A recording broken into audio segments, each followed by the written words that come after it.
my fabulous beauty and barber pros. This is Krystine with the Beauty Pro podcast.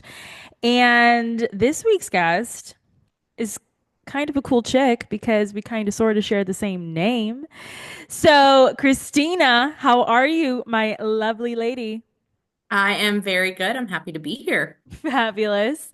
Tell everybody who you are, what your story is, what you're about, where you're located. Fill us in because we don't know you. We don't know what's going on. Well, I guess everybody needs to get comfy, grab their blanket Let's because go. let's just get cozy. Let's go. Um, I got my water. I got my coffee. I got my afternoon latte. I love it. I'm Christina Kirkey. I'm born and raised in Raleigh, North Carolina. I have lived here my whole life, and I've been in the industry for 15 years now. I wanted to open a salon. That was a dream of mine. Graduated high school early, went straight to cosmetology school, had the dream of opening the salon with my dad. He unfortunately passed while I was in cosmetology school. So it was kind of one of those like, all right, let's kind of, and I told everyone in cosmetology school, I'm like, I'm going to open a salon with my dad. I was that girl, 18, didn't know what I was talking about, like, couldn't tell me nothing. And so I worked in a handful of salons after I graduated and just could not figure out. I've always like kind of had the personality where I never felt like I fit into one table, in the lunchroom, anything. And so worked at a handful of salons, and the last salon I applied at in my interview, I was like, I just want to find my salon home. Like I'm sick of moving around. And it ended up that salon ended up closing. It was a whole mess. And so I was finally at the point where I was like, all right, well, if no one's gonna help me get to where I'm gonna get, and this was in 2015, which studios had been around, but it was primarily just the Sola studios at the time. So in our area, that's when like my salon suites, all the other suites, the nicer ones that were a little Mhm. bit refreshed started popping up. Because all of our Solas were like super old. And my friend that I had gone to school with and we were just like, screw it, let's just get a studio. Best and worst thing you can do, one, going into business with your best friend. Yeah, Um, I admire those who do, and it works. But did not work. We do not talk. no. But we were also two very different stylists, right? She was a barber primarily, and I liked to do women. I preferred blondes, and I was working in one area of town. We got our studio, which was weird for both of us, on the complete opposite side of town of where our clients even were. Again, no sense. It just seemed like a cool idea. And quickly learned that mixing women that you're trying to do higher end services and then a barber in a small little studio, it just the conversations didn't Oh, mix, the music did like so I got someone to sublease that chair and moved closer back to where my roots were. And kind of worked through I outgrew the studio, but it was like one of the little townhouses. So it was a little bit more intimate and you could make it a little more personalized. hmm. So I did that from 2016 until the end of 2018, and I bought a barber shop.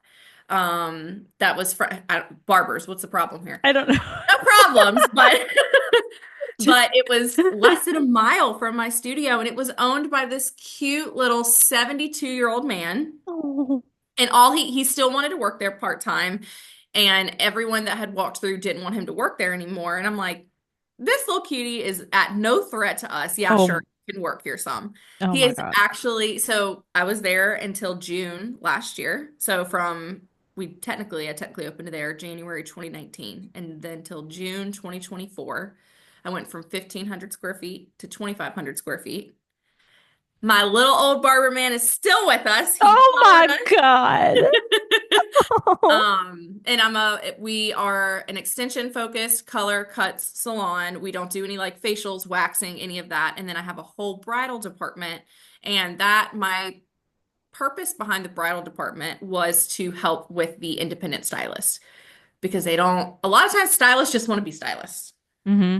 They don't want to do the business. They don't know how to do the business. And some of them are transparent about not knowing. Some of them think that they know and Hmm. burn themselves into a hole. And that was me. I'm not bashing them. That was just totally me for a long time. And I kind of saw the gap where I'd want to blend it. And so I was like, well, we have such a good culture inside the salon. If I can help capture these girls, we can deal with the back end of the business. We have a great brand presence and streamline and overall like company morale and just known in our area. so we can get them weddings, pay them well, and then help kind of mix them in where they don't feel so alone. Hmm. So that's where Pinup Bridal kind of came to play, and got us where we are kind of today. It's a whole powerhouse of very pink. This is my home office. My salon is worse, not worse, better than this. If my house could be pink, it would. My husband said that there's already more pink in this house than he thought. I don't know why, but So many questions, but yes, like, okay, all right, wait. Let me just I know. back up in my mind. Hold on. Okay, first question was your wallpaper. This is in your home? Hmm. This is the cutest freaking wallpaper. You guys, if you're watching on the YouTube on Beauty Pro TV, she has pink blow dryers. I mean, this is so freaking cute. How did you find that? Did you So make it's it? no, so Okay. Sunny Social Club, it's grass cloth wallpaper. They're in Charlotte, so I'm in Raleigh. They're like 3 hours away, and they have all of these fun designs. So it started with this one, and then I have three others in my salon, and because they dropped a whole line that was called the Beauty School Dropout. Oh.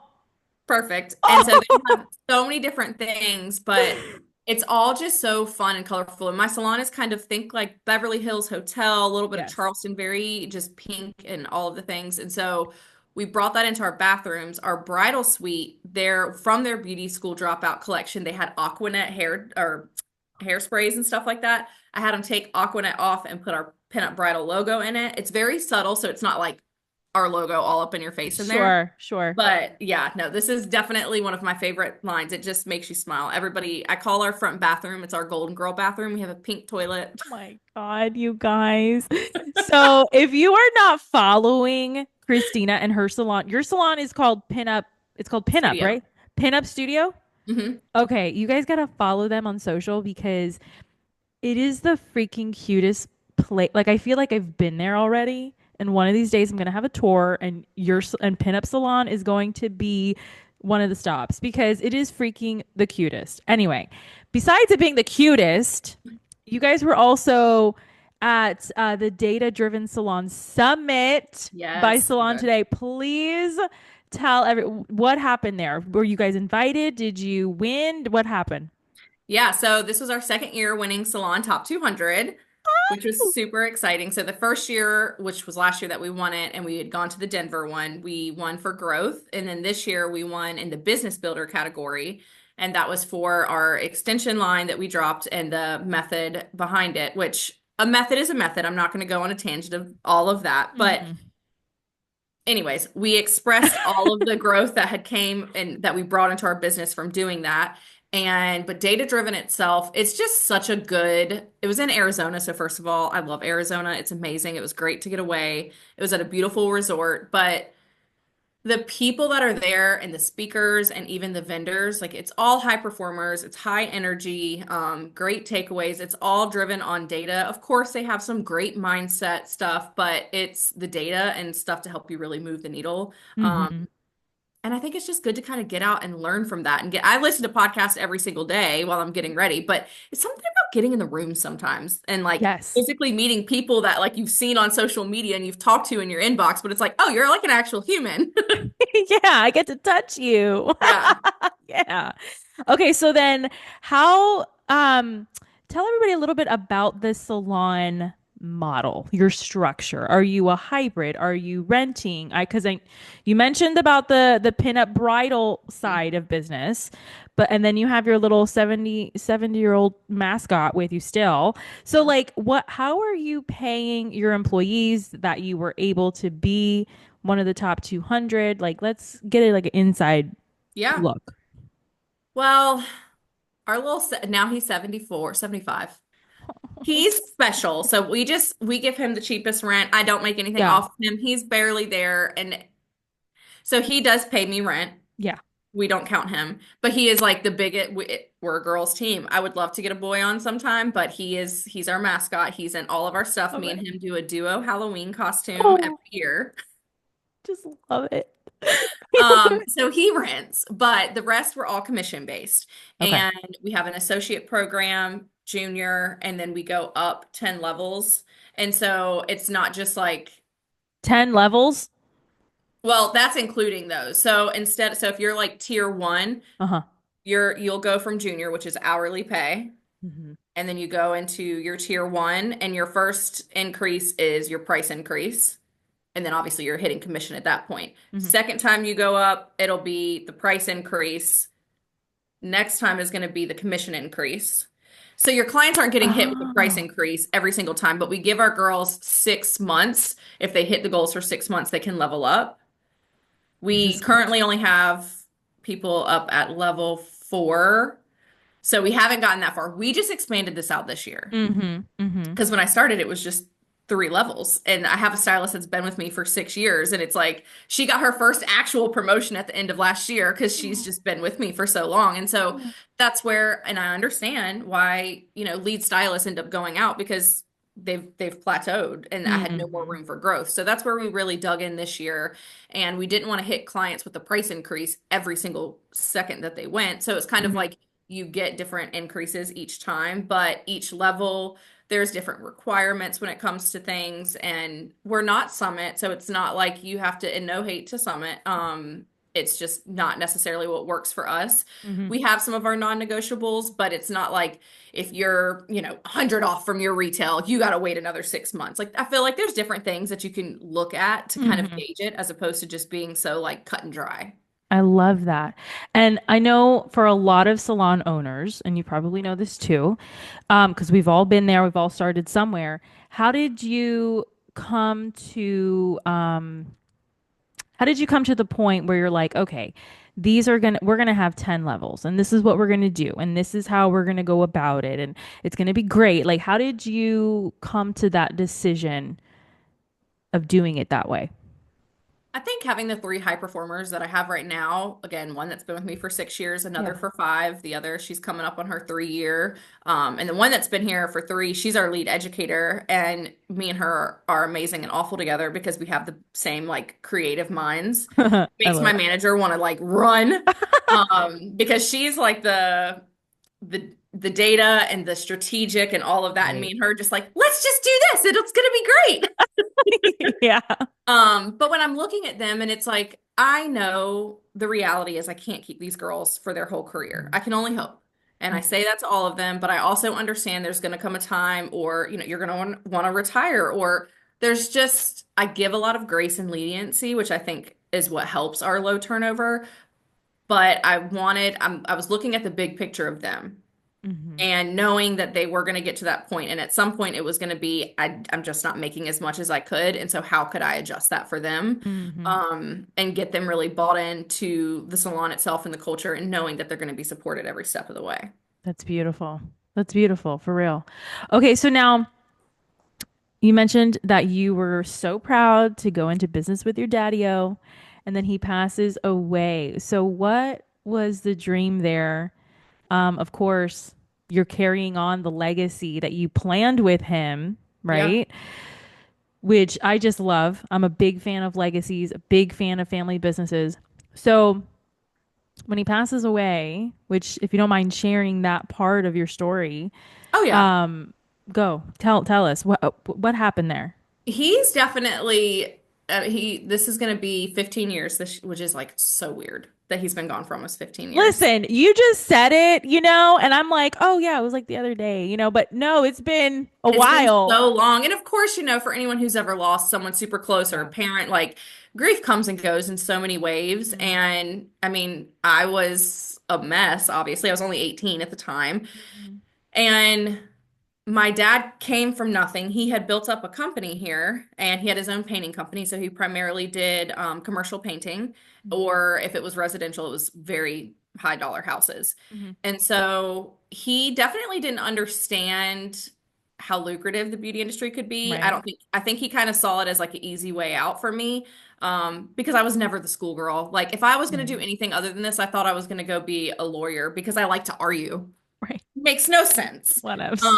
And so, however, I will say, because again, he had a painting company, so he would send all of his employees to school so I could hit my live models. Oh. I was just cutting their hair. I was coloring my dad's hair, all of that stuff. And we at the time, I went to Paul Mitchell here, and at the time, we used to be able to go on tours to salons. And I thought it was the coolest thing, like when we had first started out, because you could really kind of see them. They would help introduce you to salons. Yeah. And I would call him at the end of those days and be like, this salon had this, but I didn't like that, so we could do this and all the things because he had the money. I didn't. Yeah. Right. Um, and he had his own struggles. I talk very openly about depression and anxiety. I've battled with it myself, and Mm-hmm. unfortunately, depression won with him, and he did take his life. Okay. Um, and so I think that was one of those things where it was like, I am very open about I grew up very privileged. Like I didn't, and he did that on purpose because he had nothing growing up. Mm-hmm. So he always gave my brother and I anything we wanted. But it's kind of like a lot of what I think people don't understand with suicide and life insurance is Mm-hmm. depending on when you change it, is depending on if you get it. So we went from having anything we could dream of to literally nothing. And his business was, this was in '08 well, he died in 2010, but we were at, through the recession and all the things, and his business was like not doing really good. He was in a buttload of debt. So many people would like to, in this local area, would like to think that I just got all of daddy's money and opened this big old salon. No, no. And I think I spent a lot of time with alcohol and other things and not being a good stylist. Like I never got hired at the top salons here because I know I didn't show up as a top salon performer. I had a bad attitude. I was angry at the world and finding myself at the bottom of a bottle. And so Mm-hmm. it was kind of like, it honestly probably wasn't until I met my husband and had a man finally believe in me Mm-hmm. that I was like, okay, I can do this. Like, I can pull this out of myself and do it. And my dad was a very determined person with everything that he did. He was very proud of his name. So his company was named after himself, William J. Taylor Painting. But you would see Taylor everywhere. And so Love I it. like to think I've carried that on with pinup. Pinup, my husband laughs and says that I'm like a soccer coach because I will have that on every t-shirt, sweatshirt, anything, socks, like everything. And but I think from growing up with someone who had their own company and watching those things, it's kind of like the importance of branding Mm. before social media Yes. and all of those things because he never had any of that. Yeah. Yes. That's exactly what I was thinking about. Like when you're saying it, I'm like, damn, she's got the branding down. At least the marketing branding piece of it, like brand awareness, like everybody's gonna know Yeah. who I am. I love that so much. Yeah. And I think even from learning from him, the main thing was like, which is the craziest thing. When I say this, people think it's wild. So because he was in and out of foster care, he actually did not know how to physically, like, he would write like a child because he didn't know how to like fully spell. He could speak fine, all of these things, um, but it was the way that he carried himself. He was very big on loyalty, very big on being transparent with things. And so growing up, going to these jobs with him and just like watching how he would carry himself and speak, you would never know that this strong German man who to me was very intimidating, knew how to carry himself and all of these things, but it was all off of his word and the honesty and the quality of work that he gave. And that's has so much to do with our industry, and that's what consumers want too. So it kind of like funnels in perfectly. It's so beautiful because you are definitely okay. First and foremost, thank you for sharing that story. It's very an intimate thing, and that's very real and very raw, and that's what the podcast is all about. So thank you for that. You can totally see the determination and what daddy taught his daughter in everything that you're doing. And so for me personally, that's a beautiful thing that you're doing.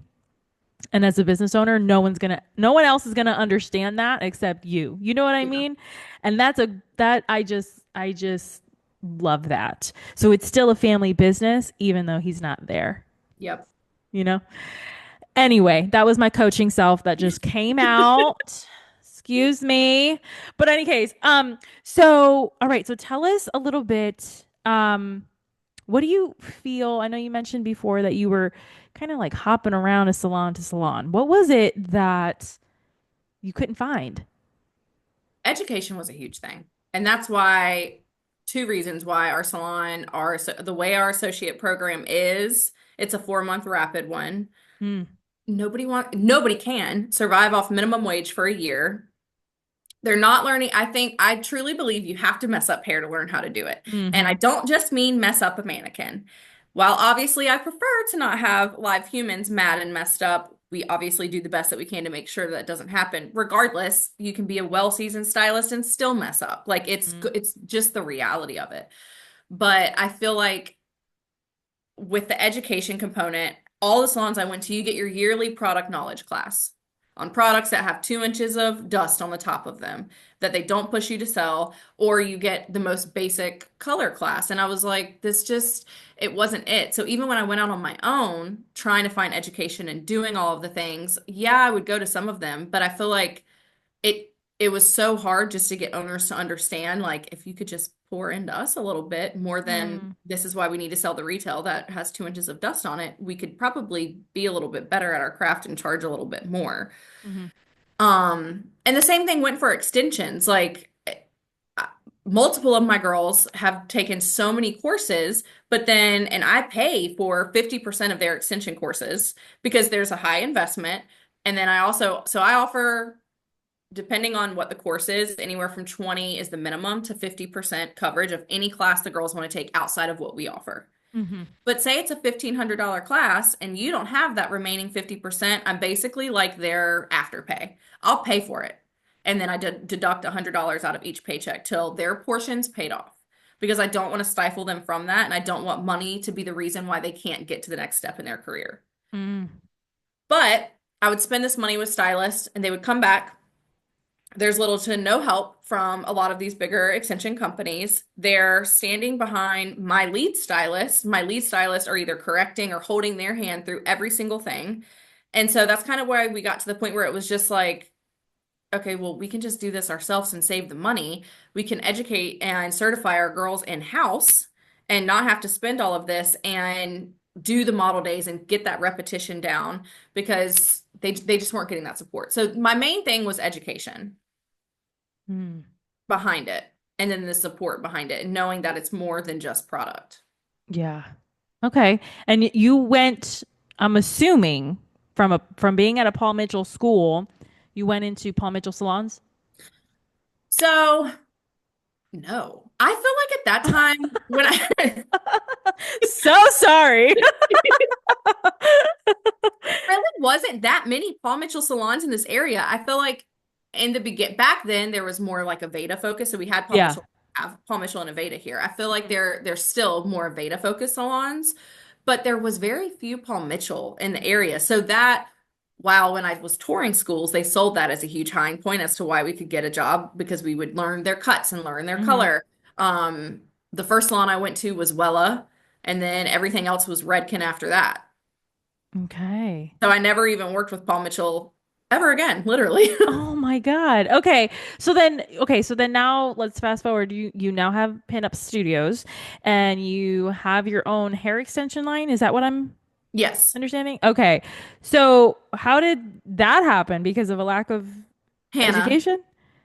That's my Hannah. Hannah. Hey, Um, Hannah, girl. We love you. I mean, her and my other two educators, like they just, again, they were the ones doing it all. We're ordering from, I don't need to name drop. We're ordering from No. all these top brands. The quality's not there. The blondes are definitely not lasting, and it's not for the lack of care from our guests that are taking care of them. And so then once there's a lot of people that you can private label through or do stuff, and I feel like when people say they have a hairline, yes, it's exciting, but it's not like I didn't fly out and do all this other stuff. There's someone else that I have that has an insurance policy. Like there's a middleman, there's still a Yeah. buffer Yeah. where like we are saving a lot of money to be able to buy in bulk, so it's house, so we can do day of extensions. Hmm. Which is a huge selling point for us because 9 times out of 10, if a woman wants something, they want it then. Or Mm. if you want to get like pops of red or pops of pink, or like before I put pink in my hair, I did have like just little pink parts. Extensions. Yeah, yeah, yeah. And so that's kind of what drew that in, where it was like, well, we could buy in bulk, have it, we could know the quality that we were having and not have to fight with this supplier that this isn't the client's fault, that like there's nothing left on the weft after 8 weeks. Hmm. Or it went from 22 inches up to like nothing in no time. Yeah. Oh my God. Okay. I love all of this because anybody watching, anybody listening, if there's a will, there's a way. There's a damn way. Oh Always. my God. I love. Okay. So now these are a lot of successes, I feel like. Would you say that? Yeah. Okay. So now what have been some of your, I don't know, some of your failures? What was your biggest failure? Let's go with that. Well, it's kind of funny. I laugh about it now. Now I've had a lot of failures. It's just of course, like anything else, Yeah. social media is our highlight reel. And anybody who knows me or like follows my like they'll know the stuff, but like I'm not gonna sit here and make a diary post of like I lost $50,000 because I thought it'd be really cool to buy a 1975 Holiday Rambler RV and turn it into a bridal suite and then buy a truck and then tell my husband he can be the driver and we'll show up at weddings and it's gonna be perfect. We're going to make this money back in no time. We'll bring in $200,000, I swear. Ask me how many weddings we booked with that thing. How many? How many? 30. And Oh, then all that people wanted it for was for little kids' birthdays. Well, my employees don't want to work little girls' birthdays because that's not what they want to that's do. it's not the thing. And Yeah. yeah, working with your husband and pulling an RV at the butt crack of dawn to get to a wedding site. And it was hard to do the pricing, right? Because it was ran off of a big old generator. So filling that thing up, filling the truck up, it was just the idea of it was great. I wanted to do it because I couldn't expand my actual physical location yet. And Yeah. so my bright idea, I was like, but an RV. And it was a pink RV. It was literally like this. And it was so cute. It was so cute. And if I heard one more person say, oh my God, it's so cute, book it, please. I'm Yeah. broke. Yeah. That just goes to show you like pivoting is the best thing.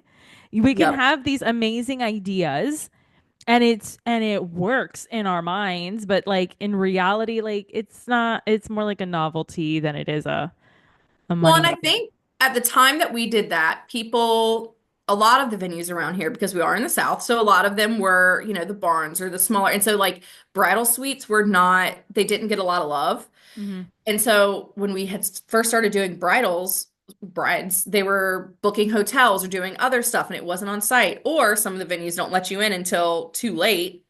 So I was like, well, yeah, this will be no issue. We can just pull up to the venue until the venue tells you no, you can't. Yeah. They're like, I don't want that big old thing outside of here with a loud generator just a hauling ass. Mm-hmm. So, but at the same time, that's also when a lot of these venues started finally listening to brides and redoing their bridal suites. So while they leveled up, we missed the curve, I think. Well, You whatever. live and you learn. Now So that that's was right. Like whatever, because now you have this bridal suite, this whole other department. Tell the, everybody about that because I don't know, maybe it's just my personal experience. You either love it or you don't. And if you don't, it's very hard to break into it at all. yeah. So I actually never even did bridal work myself. There you go. That's what I'm talking Um, about. don't give me a bobby pin. I can do my own makeup. Don't let me touch anybody else's face. But it was when I first started Pinup Studio and had started getting employees, I had already, because I feel like I'm a jack of way too many weird things. I was a huge, No. like, big with lashes. So I was doing lash extensions. But before expanding, I would work all these bridal shows, all these other things. So I started to know all these wedding vendors. So then when I expanded, and people outside of our industry don't understand that just because you go to cosmetology school doesn't mean you do every freaking thing. And granted, you might have to do some of it through school, but once you're out and you don't want to do something, you ain't doing it. And so, but a lot of the stylists that I was hiring, they wanted to do it. So I already have the connections. So it was Mhm. so easy to jump into that side of the industry. And then just finding, the right person to actually run it and understand how to do the contracts, the invoicing, all the other stuff. That's how we got into it. And our success fully has came from the networking we've done and our vendor connections because our reputation has carried us through it all. Thank you for sharing that. That is huge. So that brings me to the next piece of how, okay, you have this dream salon, you have like all of the, I guess like the framework for stylists and all that. Now, you just said it was easy to get more or less because of the networking, the marketing, but how are you having your team spread the word? Like, we're here now, come see me. Is it a passion? Is it training? Like, how are you getting that out there? So it's a little bit of both. I think I will be very interested to see how your viewers take this one. Oh, Um, we love controversial opinions. Go. Yes, please. so we do have a social media commitment with our team, Okay. but let me explain. A commitment I or a do, contract? it's a commitment, and I'll tell you why it's not just a contract. Okay. Because one, I do believe if you're going to ask your team to do something, you should do it. I am still the most psycho on social media, showing up, doing things. I still heavily help run our own physical social media for the company itself and do a lot. So I do that purposely because if a stylist wants to complain about not having time to do it, you're talking to the wrong person because yes, you do. And also, I don't care if you don't want to be in front of the camera. You don't have to sit here and get on your stories how I do. You can still sell yourself without having to be awkward in front of a camera. But I wouldn't be where I am if I hadn't started and kicked it off on social media in 2016 Mm-hmm. and really been working it. So, the social media commitment, the reason we did that is because we are with Maya. Have you heard of them? The matchmaking service? Maybe. It's amazing. It's amazing. So, Okay. there's Maya, a I'm coming after you. You need to. So All it's right. an investment where it's like dating for your stylist. So all my stylists take a quiz, and this goes over their personalities, what their price range is, their specialties, and their schedules. And this is Maya. This is out of Carolina. No, this is Maya. She's out of Wisconsin, but like a lot, she's been blowing up everywhere. Mine's about Okay. to get blown a little bit more. I'm So excited. you as a guest would go on our website and it says like meet your hair bestie. Mm-hmm. You go take your version of the test and it matches you with our top three stylists. It gives you a headshot, a brief bio, and then you can see their Instagram to physically see their work because it takes your answers and the top three stylists. And then from there, we have drip email campaigns that come out like, this is who you matched with. We also have a whole, it costs This money. this is amazing. Okay. Well, that's good to And know. All right. Uh-huh. so our booking conversion just from them is over 44%. We have, gosh, well over probably almost like 200 matches that could be pushing it like a month. So you Mm. have to work the system and to get the clients to come in. However, we're paying for all of these things. Obviously, and from there you can see like what are people looking for? Is it a stylist in their price range? Are they new to the area? They put their preferred time of day, which helps me know, do I need to have more stylists on this day or not? Because you can see Mm-hmm. it all. Mm-hmm. Primarily, our lower level stylists are the ones that get matched the most because they're more price conscious. So if you're a newer stylist, it's 10 posts a month. I don't care what time, I don't care what days, I don't care if you do seven in a row and then take it off and then do your remaining. The only thing that they lose from it, I'm not going to fire you, but you are not going to be on Maya Mm. because they know that's where not only where they get clients, that's where they get clients that best fit their personality and their style, and they want that. But that costs money and they get pushed on that and published on that. So that's where the commitment comes in because I I have been coached by multiple coaches that I spend way too much money on marketing, Mm-hmm. but it's fine. It's probably not, but they know that I'm doing it. So I'm like, you can at least show up 10 times a month. And if you're not booked and if you're not doing that, we'll take you off Maya. We pause it. But if you're just never going to do that, but if you're going to come in and complain about not getting booked and all these things, well, this is part of it. Mm-hmm. So it becomes one of pinups KPIs, if you Yes. will. I love that. Don't be complaining if you ain't putting in the work. Mm-mm. Closed mouths don't get fed. And I understand being a commissioned salon, like it is our job. I think it's not, I don't feel that it's 100% our job to fill these books Right. because I can only promote and push so much. But I think where I get a little frustrated with the commission aspect as opposed to when people go out on their own and they're like, they don't own me, they don't own the client. No, you're right. First of all, nobody owns the client. Mm-hmm. Mm-hmm. But second of all, you relied on me to get the client in, which I did. I'm relying on you to keep the client from your work, and I'm Mm-hmm. supposed to keep the atmosphere and all of that. So then when you leave, if the client, depending on whatever the client, because I know I hold up my end of the bargain with the whole experience we sell. Mm-hmm. You're doing the service. So I think that's where, to me, the switch gets crazy from commission stylist to like demanding all of these things to then saying that we didn't do anything. And I'm like, I can pull every single report in Maya Match and tell you exactly how many people I put on your book. Mm-hmm. Mm-hmm. You needed to keep them. Again, I still don't own them. And I'm not the owner that's going to call the client and be like, "Hey, Sally left. We're going to give you a free service and then next time 50% off and then next time 25% off. Please stay with us." No. No.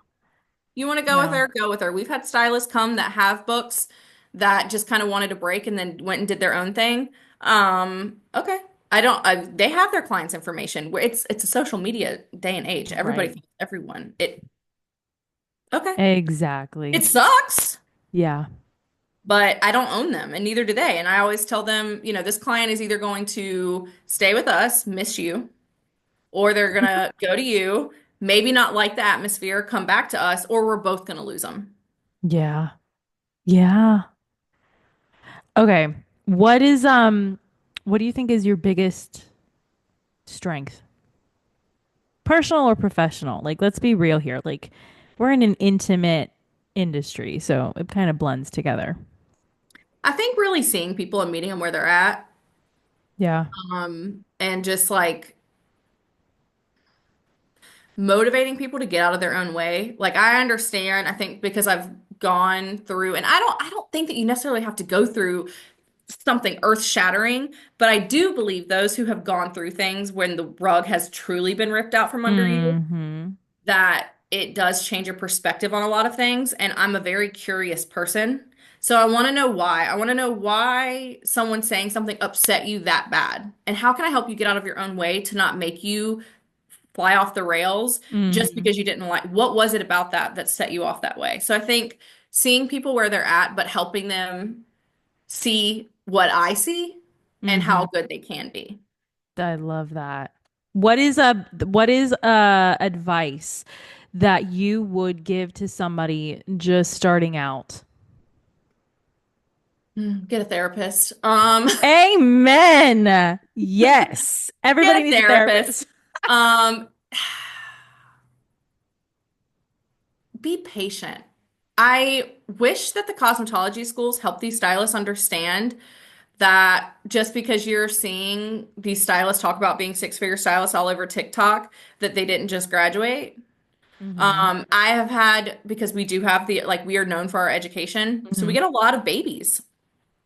And I know that people hate that word too, but they are technically babies in the industry, and they think that they're going to come out and make what half of these girls are making, and they're like shocked to their core that it's not like that. And then, but then they also don't want to do any of the other, they don't want to work on a mannequin because they're out of school, so they're above that at this point. No, Right. unfortunately, you're not. And neither Right. are my high performer girls who still have to practice their wefts on mannequins and other stuff to make sure everything's okay. So I think the patience of understanding that this is not a fast break industry to get into. It's Mm-hmm. passion. And I can't remember the statistic of like how many people you went to class with fall off after, 3 years, five Right. years, 10 years. And because if you don't have the passion for it, there is great money to be made. It ain't getting made quick. Right. That is so true. And I'm so happy you mentioned that because the what is it? The influencer kind of culture Hmm. is taking over the industry.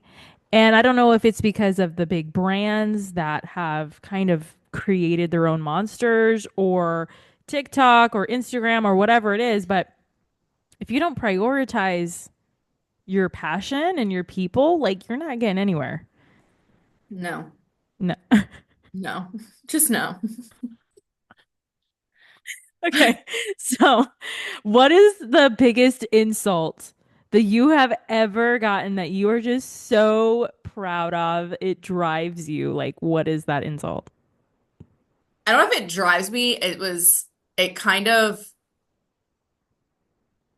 threw me back in a sense of I had a stylist leave, and it was because it was the first time I had told her no in over a year to a millionth schedule change.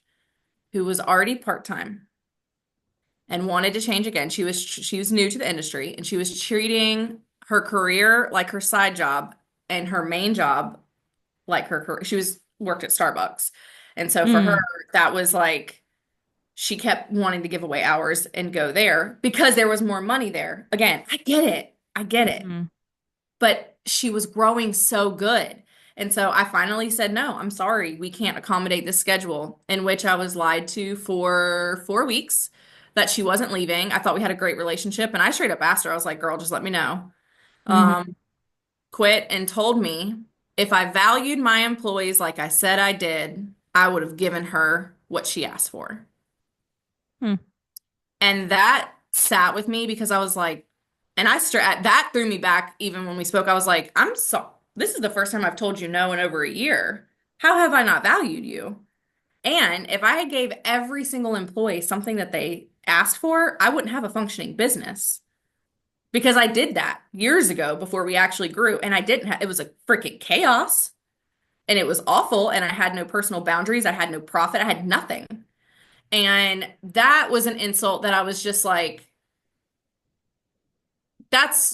another moment that just kind of like had clicked with me of like, I'm just gonna be a villain for people who can't understand, who are not in this arena. Mm. Yeah. Villain and you're always a villain in somebody's story. Hmm. Now, question, is that stylist still at Starbucks or is she working as a salon? She's at Starbucks. She told me she was gonna take a break from doing hair. She posted at her new job a few days later. Uh, And they accommodated the schedule that she wanted. This is after she went through a year of all of our very intensive training. mm, the And she was story. she was building an amazing, amazing book. She would have, if she would have poured in to pen up how she did her other job, she would have been great. She was great. She's a great stylist. That is the story of so many amazing salons, right? It's always the one little thing that you're just like, it's like a nothing kind of thing, Hmm. but that is the hair that breaks the camel's back, right? It's just like, for real? Are you kidding me right now? But whatever. We live and we learn and we move on and we just get better from it, I guess. That's all you can do. So tell everybody we got 15 minutes left. Wow, time is flying Time flies when quick. you're having fun. I We should do it by know. a pool next time. We should with some DJ. Anyway, so all right. So how can people you said you're in Raleigh. The salon is in Raleigh, right? Okay, I love that area. What how can people like what do you have going on for beauty and barber pros to kind of get involved and make a trip out to Raleigh to go see pinup? I love that you asked that. Two ways. This is, again, me and Hannah's crazy tangent ideas. So we started the PSWFs. We will certify outside stylists. This isn't one of those where you have to pay like a fee a month to stay. We don't have a website, first of all, specifically for PSWFs yet. Um, but this is just like we will certify you at $800. We do $500 or $800 right now. We have not upped our prices because we're trying to build the name. And Nice. obviously, sometimes people still just want a bigger name behind them. I get it. It's fine. Um, but being a commission salon, I feel like some people are scared to come in. So this year we were like, how can we get people in at an affordable rate? No fluff, no bullshit. We started our Sunday series. It's one Sunday a month. It's a 2-hour class and it changes. It's only $50. Wow. Our first class was on Chat GPT and me, and that was how to utilize it as a stylist. We have a summer hairline detail class coming up, client experience, holiday hustlers, reds. And it's a 2-hour class. And there's no sales pitch where I'm not selling you a color line. I'm not doing all this other stuff. This is for y'all to come into the salon and understand that you can sit with us. You don't have to work here to get educated. You can still get great education and at an affordable rate. Is $50 something that we will sustain forever? No, for the value that I know they give. But I think when you're building a brand, there's certain things that you kind of have to give and take. And when we're trying to just build that community, and our hope through all of this is for people to understand that this is for tangible takeaways at a freaking dirt cheap cost, and there's Hmm. no fluff or bullshit behind it. How are you getting okay, here's um being in being a commission salon with something like that. There's a lot of, competition. Oh my gosh, she's a commission salon. She's trying to steal me away. Blah, blah, blah, blah. How are you able to get people to come in for So, that? great question. A lot of them don't that are local. Okay. We have some that will. Like, we definitely keep the communication open, and I am Yeah. very friendly with a lot of the owners in this area. But I have had many when we dropped it that was like, oh, we were going to do this sometime because we personally emailed all of them. Mm-hmm. My Hannah tried to physically go into these salons, and Mm-hmm. everyone knows who she is who's in this area because Mm-hmm. she's also all over social media. So, of course, she's getting the side eyes and all of the things. I had multiple owners message me that they had always wanted to do that. And I was like, yeah, we'll come. Like, we'll give all your girls like one first class free. Yeah. Nothing. I have had stylists message me that their owners didn't want them in our salon, and so they start coming to our classes when they leave the salon. And I don't Wow. even know these owners that I've heard say that about me, and I think it's just because of our culture and because of our brand that they're scared. But the reality is, I'm not a poacher. I believe in Mm-hmm. respect. Only thing I will poach is an independent stylist to be on our bridal team to help them get some more money. Sure. But I'm not messaging a commission salon's tops. I think that's very rude.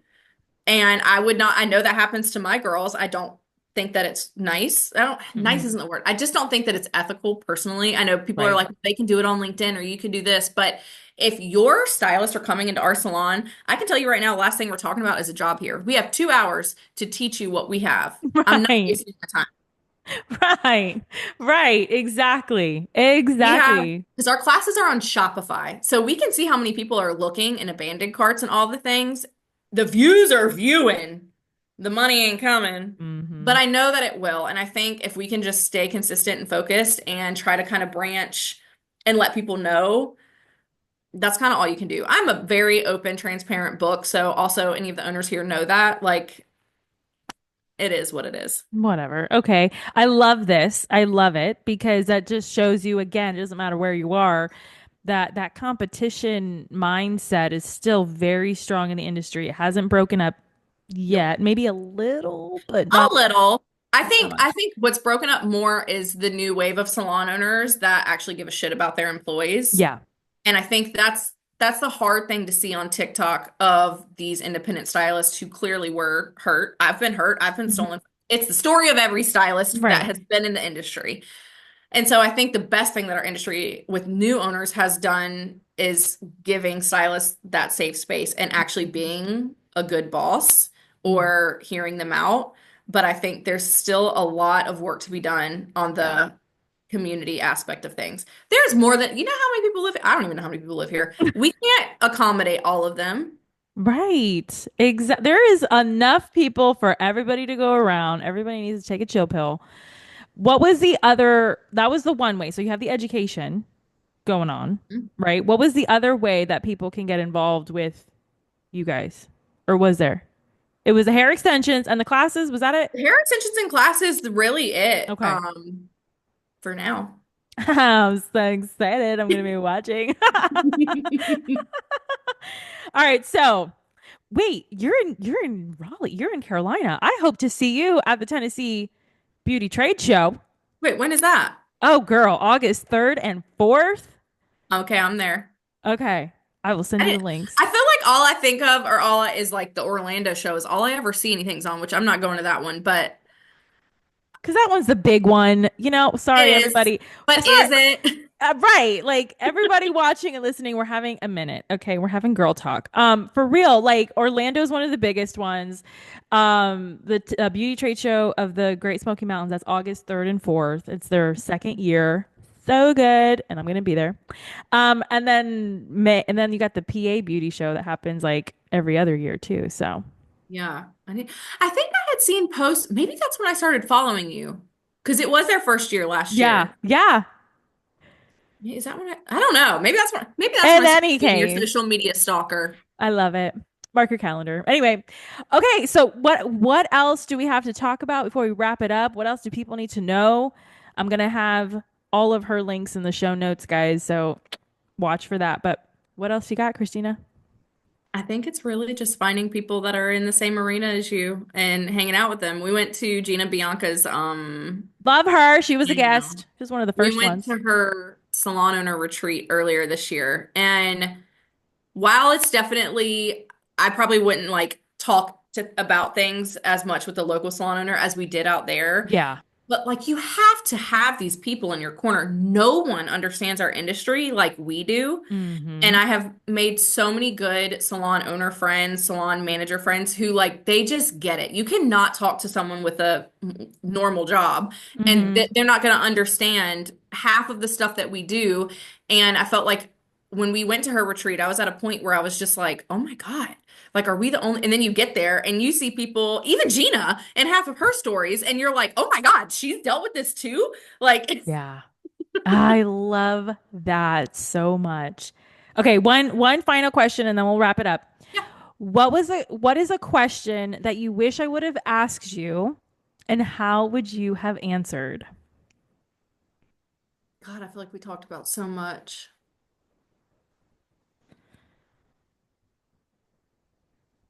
Maybe just, mm,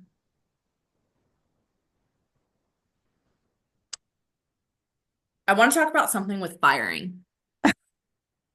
Like when it's time to let someone go and when to be okay with it, Okay. personally and professionally.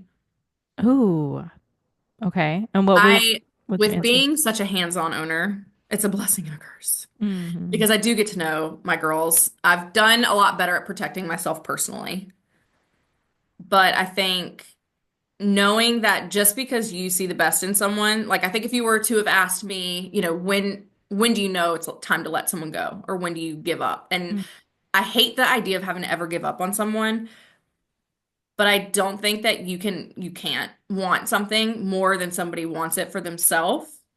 And so understanding that if you are in a leadership position, protecting not only yourself but your whole culture because this person can't get out of their own way and Mm. pull their head out of their ass. And I wish you truly nothing but the best, and that best is not here right now. Mm. See, that's beautiful. That's truth, but that's like tough love kind of truth. Like you're not being mean about it. You're just being straight up, and I love it. That's my style. I'm a tough love person. I think you can tell when someone's just being, can I cuss on here? Girl, you've been doing it and it's fine. Oh. You can tell when someone's being a bitch and when someone Yeah. actually cares. And I tell my girls that all the time. Like, you think of if you were in sports, a coach or a dance teacher or just a teacher in general, that like, Hmm. God, they rode your ass. But Hmm. you know that they did it because they cared and not just because they were being a jerk. Right. And I know that so much of my team, even some that are here now, even some that have left that have met, like they know that what I said was not meant out to hurt them. It was to try to get them to see a different side of it and get out of their own damn way. Yes. Yeah. Authenticity is true and it's real and I love it. Yeah. All right, my dear. Christina, thank you for being on the Beauty Pro podcast. Everybody listening and watching, you need to go follow this babe. She is doing big things and is a major source of inspiration. So, Christina, thank you so much. Thank you.